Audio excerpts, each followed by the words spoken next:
The Doppelganger, or Shadow Roxas, is actually Sora.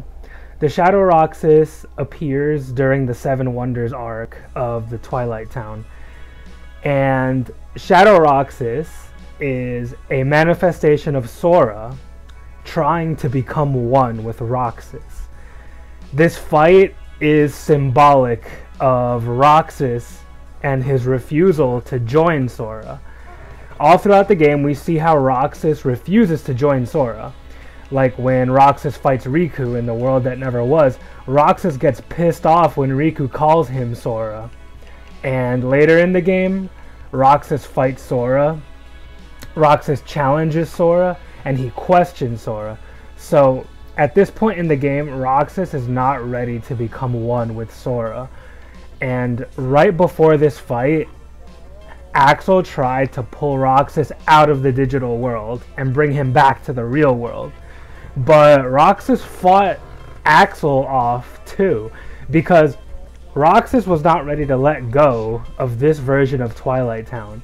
Even though this version of Twilight Town is fake, he's fighting all these people to keep it the way it is so that nothing will change.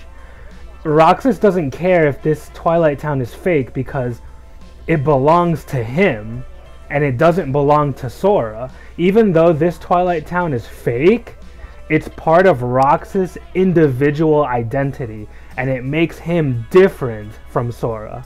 Because at this point, Roxas has to suspect something.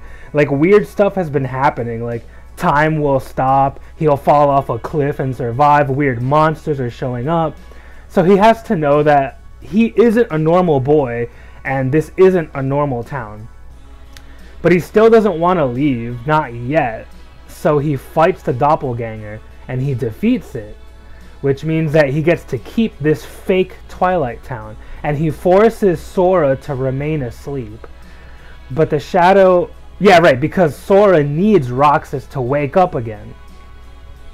But after this fight, though, the Shadow comes back. Because it's not over yet.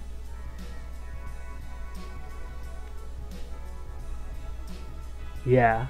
After this fight, the Shadow comes back into the waterfall. And that shows us that it's not over yet. That eventually Roxas will come to his senses and he will accept himself for who he really is.